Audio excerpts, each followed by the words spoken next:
can't name this yet. Also, some of the end doesn't really flow very well, so I fully expect to rework it. All anybody really knows for sure is that there were words exchanged, rocks thrown, hearts broken, and the only way to recover from an ailment such as this is a combination between domestic bliss and a good night out. Mediocre coffee, good food, and better conversation. So write these words back down in that cassette deck diary.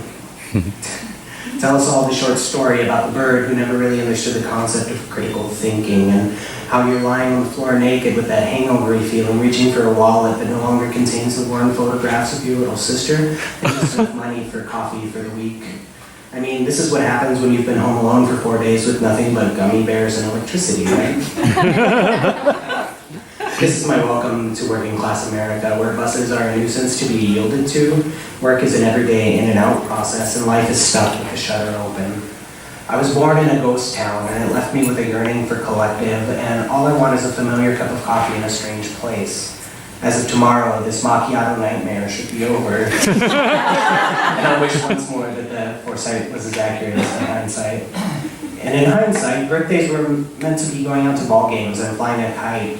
Anymore, the lack of responsibility has me breathless. So at least I can't fog up the counter, right? At least congestion only refers to traffic jams and telephone lines.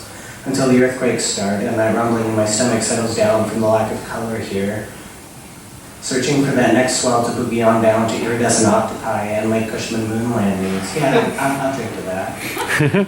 So let's hand out cups of coffee and steam our soy milk and Rosetta our signatures. Let's collapse like staged emotions in 3 years of searching for a former clarity. If there's anything I've learned in 3 years, it's that honesty is maturity and ignorance is innocence. You know that feeling sometimes when you get sick, but the air outside is moist and cool and crisp, and you feel like you're moving so fast that the world around you is clean and the inside of you is clean, but that layer on the outside is just loathsome? It's kind of like that. And yeah, you were there with the muscles tensed and veins constricted and heartbeat progressively increased until the moment when it was like when we were sitting on a mountaintop, breathing cool air and singing songs and watching over a river, a white river.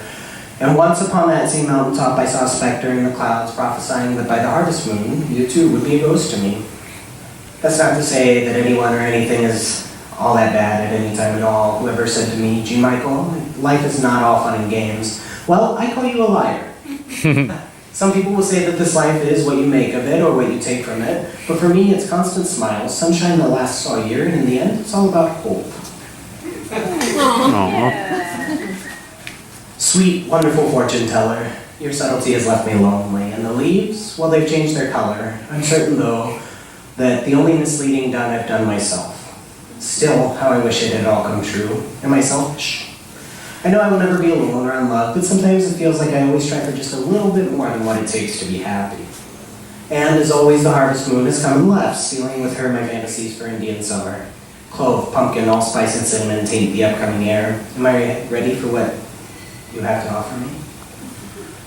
Unlike years prior, I no longer plan on shedding the seasons like the hairs I shave away from these hand-sculpted cheekbones. Never to be given a second thought. I cannot wash them away without missing them. These have been mine for as long as I can remember. In exchange for their loyalty, I pay no mind once they have passed. Truly, I am a selfish man. In a world governed by hand-eye coordination, all of this looks like a gravesite in the morning mist, and how that mist left miniature icicles to tingle on my upper lip. We were friends once. They told me to look down at my hands and listen carefully to what it is they had to tell me. And you know what the worst part about all of that is? Sometimes when I look down at these careworn and calloused hands, taught to work without whimpering, they tell me, "Gee, Michael, you've told some pretty bitter lies." Aww. At least I only tell them to myself. Thank you.